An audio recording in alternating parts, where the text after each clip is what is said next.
welcome again to Avatar Face to Face. We're so glad that you joined us today. Welcome to the show.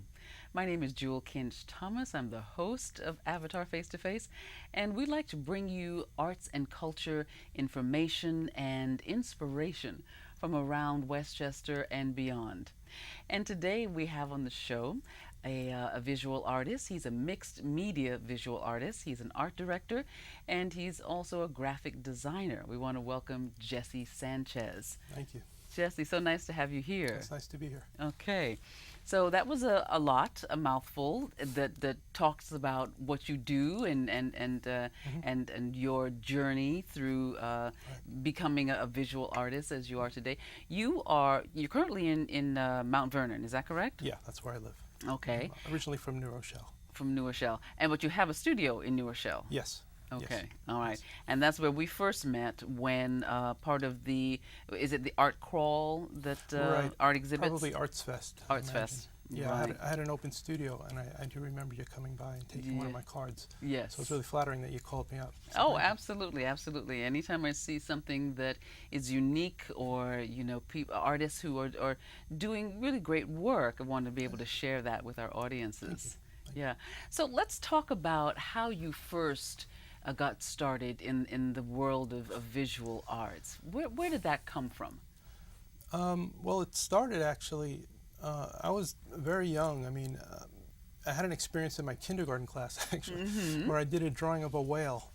And oddly enough, the teacher went crazy over it, and she brought other teachers in and other students to look at it, and it was a big deal. And I guess I got branded as a fine artist or someone who could draw. Uh-huh. And that pretty much lasted all through my life. I mean, Well, you know, when did you, that must have been a great experience for a child of Sure. 5 or 6 years old. After that, did you become more engaged in art in different ways, and Oh, classes sure. and workshops and? Sure. Anything I saw was a great subject matter. I'd see a movie. I remember when Star Wars came out, I was drawing a Jedi with his sword. Now, Okay. I have a skill for taking in everything around me, and I try to put it into my work. Okay. All the way up until English class in 7th grade, my teacher was instead of sending me to the principal's office for doodling on the desk, she put some paper in front of me. Wonderful. So it was all the encouragement I got all through growing up was all added something to Reinforcing Absolutely. that gift. Absolutely. That you were developing and expanding at that point and discovering. Absolutely. Okay. Absolutely. Fabulous. So at what point was it, or was there some sort of transition that made you decide that was going to be your life's path? Did you always know then that you were going to be an artist? I was pretty good academically, so each night I remember during high school I would spend many hours going through my biology and my history, but I always kept a few hours before I went to bed to draw.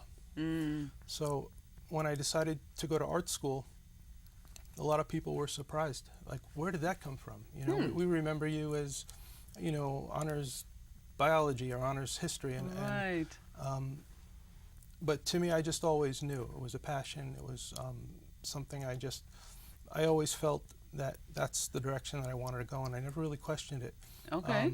My parents were really great. They gave me the support, especially my dad.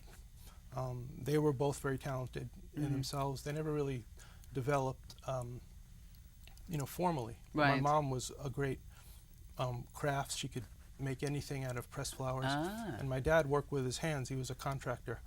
So I grew up with lots of materials around. Okay. The garage was full of wood and tile and glue and different things. So it was a really fertile home life that I had, and that really stuck with me. Okay. So, I decided to go to art school, and luckily enough, there was materials and shop classes and different ways to build things, and I really took off. And Okay. that's when I really felt like, gee, I can make anything I can imagine. Wow. And it became not only artistically, but it became a way of thinking. So this way, I started to think like an artist. It doesn't come very easily. Okay. Some people can be talented, but as a graphic designer, but never really think graphically. And that was something I had to develop, something I had to work with. And So let's understand then what came first. You've got this raw talent, Okay. and you are blessed enough to have the people around you also Right. encouraging and nurturing this talent from the school to your family life, Right. which is really fabulous. So once you went through art school, was it the visual art, the mixed media that you started into immediately? Well, no, I was faced with actually making a living and finding a way to, pay the bills and buy groceries and things like that. Okay. So I tried art supply stores. I worked, selling printmaking materials, Mm-hmm. but it didn't really pay much. I knew I had a background in graphics and studio art, so I tried to find something where I could apply that.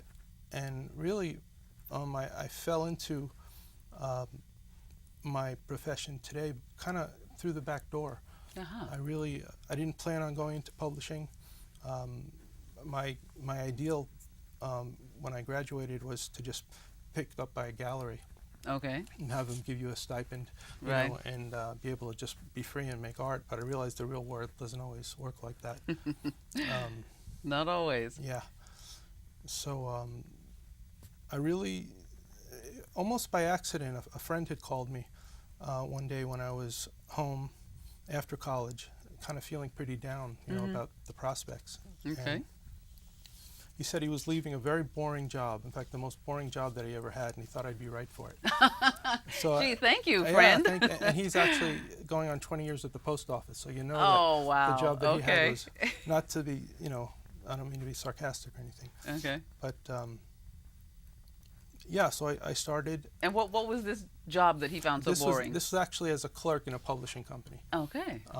and very dry, looking at interiors and sizing illustrations for very technical books. All right. So I actually did it for 8 months when a position opened up in the art department at this particular company, and I applied for it. I showed them some designs that I had done, Mm-hmm. and they hired me as a junior designer. Okay. Look at So that. I started doing covers for them. At first, it really didn't come very easily. I really had to look back, even everything I've ever learned, and I designed one successful cover, and when that job ended, I showed it to someone else, and then things started to roll. People told me I had good ideas. Okay. So I got pushed along and ended up in mass market design. So really, the art training helped me as an idea person. My concepts were very good. Right. So brainstorming sessions with, say, an editor or an author, people would actually, that's a great idea, let's go with that. And I started to feel very, I started to take it into myself. I started to realize it's not just what people are telling me, Mm-hmm. but I started to build some confidence, and that stayed with me. Okay. So you moved into this job, which your friend thought was boring, and here it opens up an opportunity for you then to become a graphic designer Right. of book covers. Right. And you mentioned mass media, so you had mass media fiction and nonfiction. Right. And then you also have done quite a bit in terms of trade.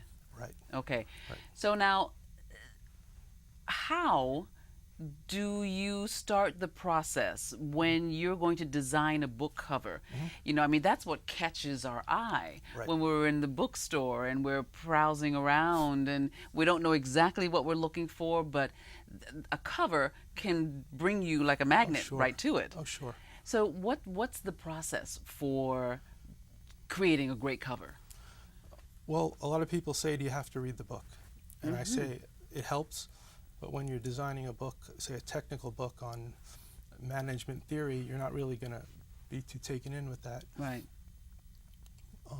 But a novel, it's nice to be given a manuscript before the book is published, Okay. so you can read through it and kind of keep a pencil on hand, so you can sketch out some ideas as you're reading. Okay. So chapter by chapter, you've got a sketch pad, Yep. and you're just drawing whatever's flowing Sure. through you Sure. from the page. Sure. Okay. Sure. It is a little like keeping one eye inward and reading, and it's kind of the creative process. It's always a lot of paying attention to what's going on in your imagination, and that's a skill you have to learn. Even doing other things besides book covers, Right. Listening is a really important part of what I do. Learning how to draw out from people what their actual idea is. A book cover, to me, is like a little piece of art, and like you said, it has to be attractive. So when I first started in mass market, there was a whole Silence of the Lambs type atmosphere, and people wanted dark and scary. Right. So I kind of went with that, and I was able to come up with some interesting things that fit the genre. Okay.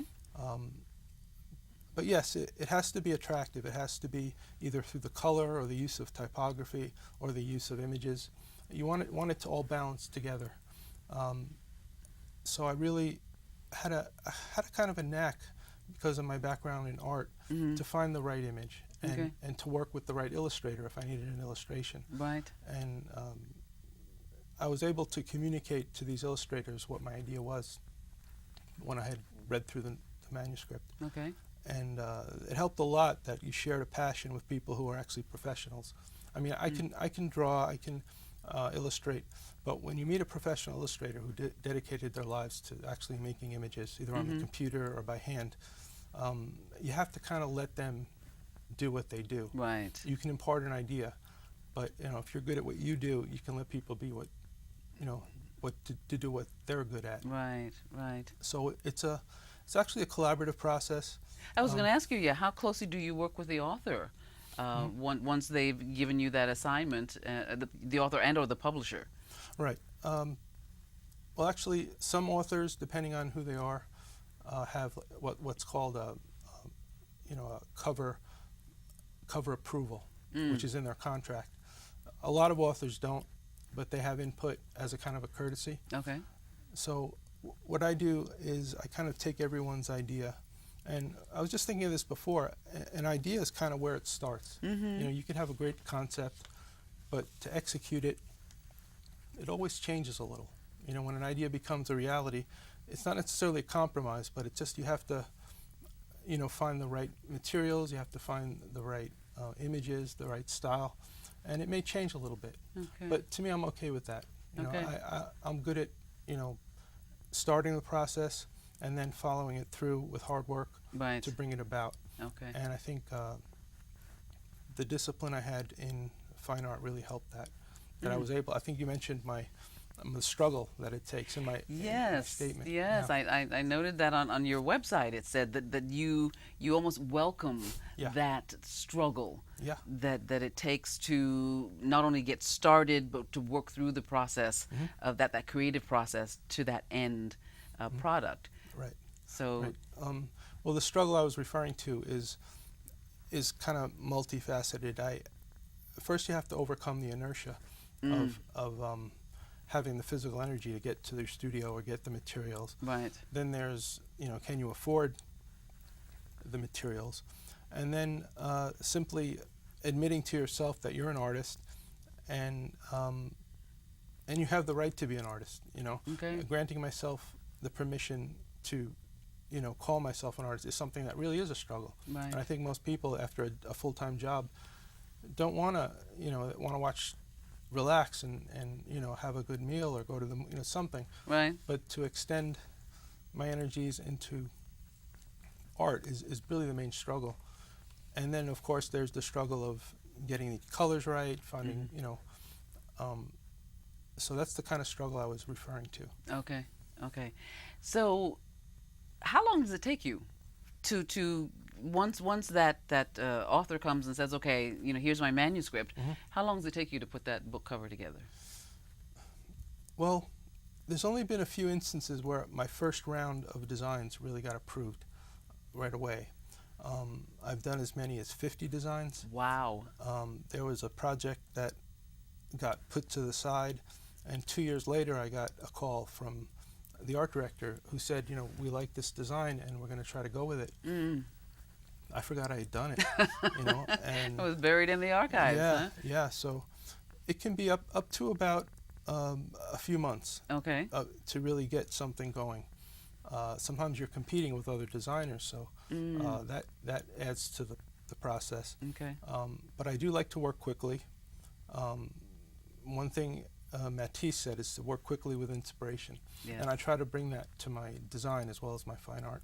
Okay. So I What- have what are noticed the- a quick study. Great. What are some of the things that inspire you, or does it take for you to be able to get the process started?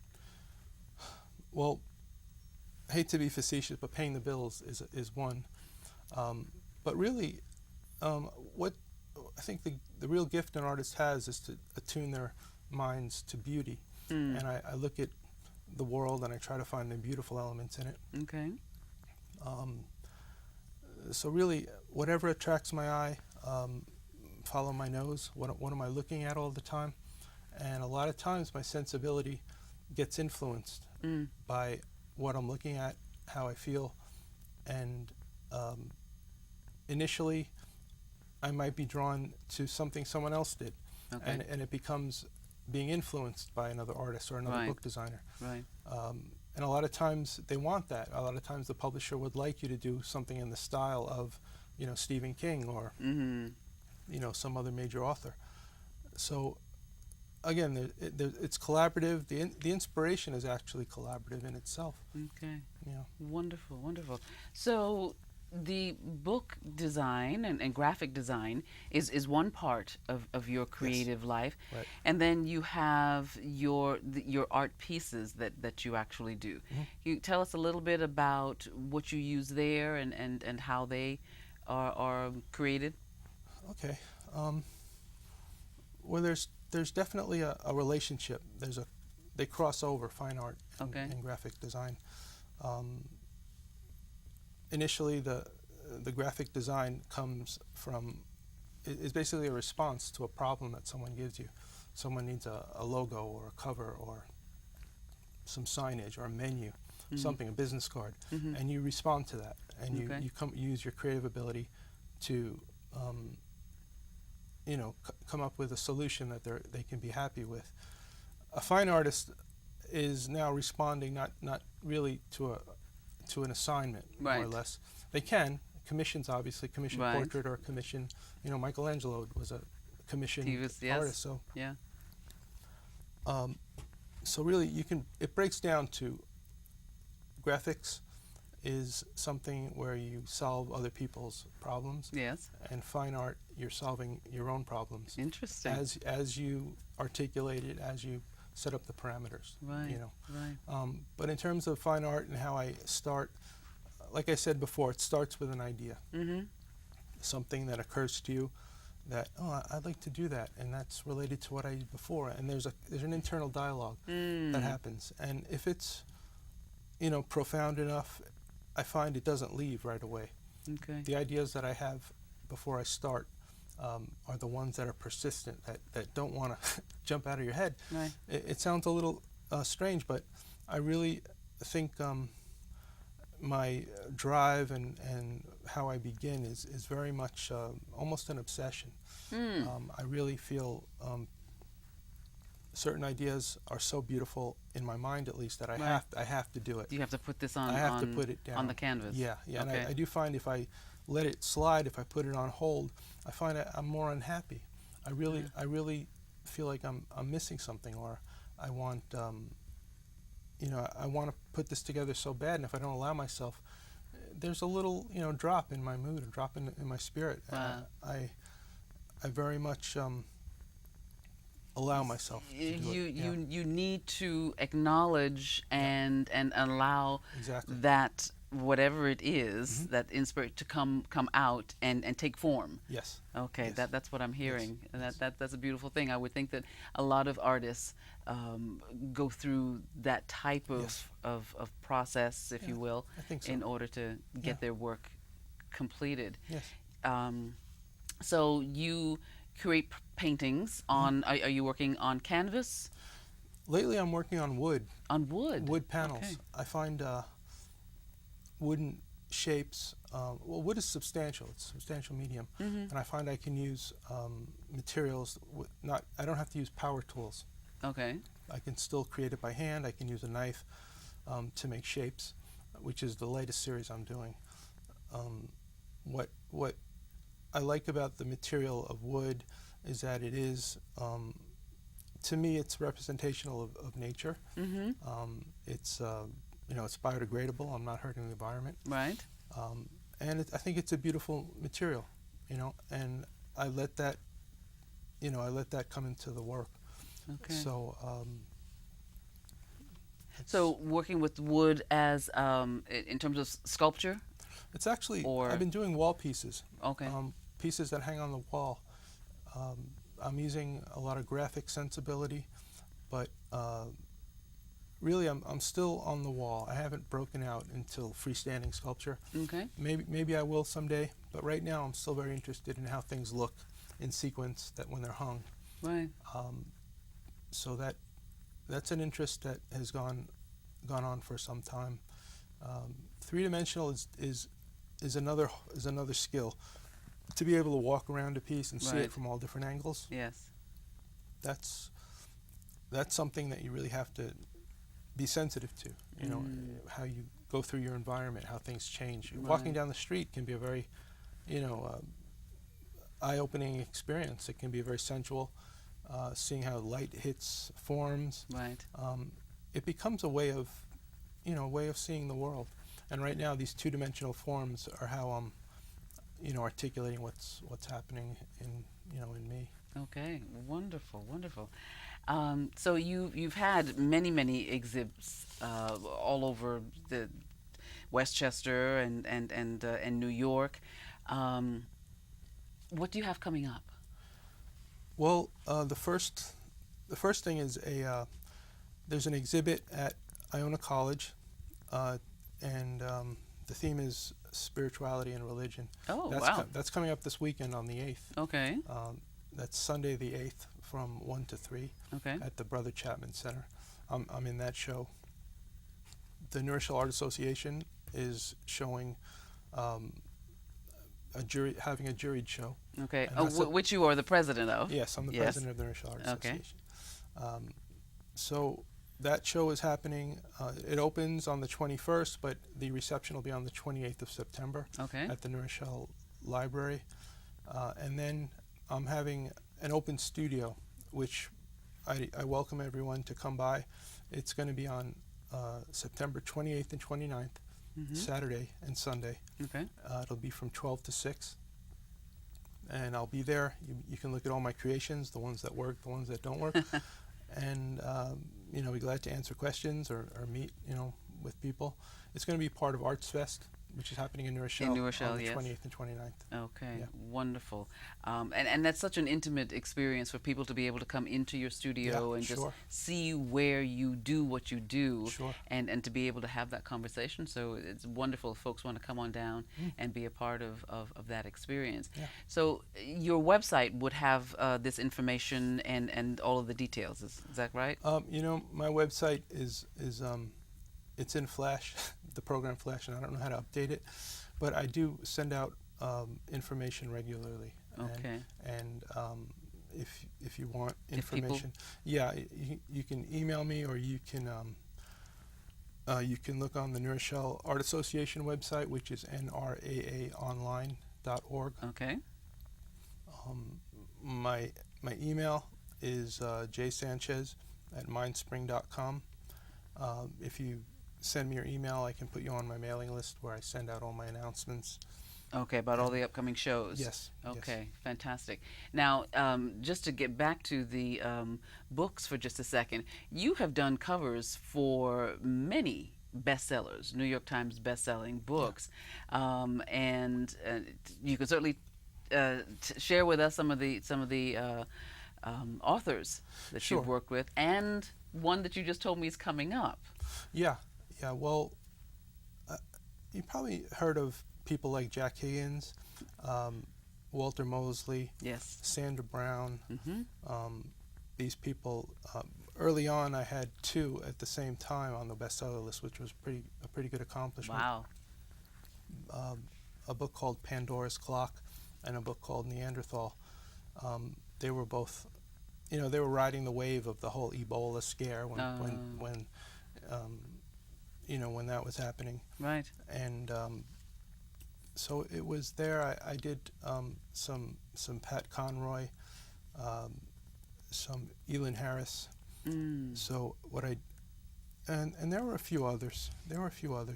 But those are few and far between. Those you'd be surprised. The more commercial the work, unfortunately, it's the less creative because it goes through so many hands. Because it is such an investment with the publishing company. Right. Yeah. So a lot of P.T. Duderman, he was popular, a naval author.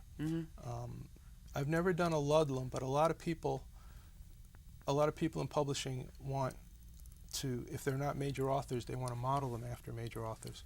So I did a lot of work that were supposed to look like bestsellers, even though they weren't. Okay. All right. But now you have coming up something for James Patterson? Yeah. I was called in by Hache Book Group to come up with some designs for the latest James Patterson book. Wonderful. And, congratulations. Thank you. My designs, to be honest, didn't go through, but I think they picked up a piece of my art and they used it. So I guess you can say kind of by accident that I designed a James Patterson book. But I can't take all the credit, though. Okay. Well, it has been a pleasure to have you on the show, Jesse. I was taken by your work when I was in your studio, and I'm glad to have you here. Thank you. And I want to encourage folks to come on out to the New Rochelle Arts Fest and come by your studio, which is very quickly located where? At 519 Main Street in New Rochelle. At 519 Main Street in New Rochelle. Right. Come on out, be a part of the Arts Fest, and see Jesse's work firsthand, close up. So we thank you for being with us today, and we hope to see you again next time on Avitar Face to Face. I'm Jewel Kinch Thomas. Have a wonderful week.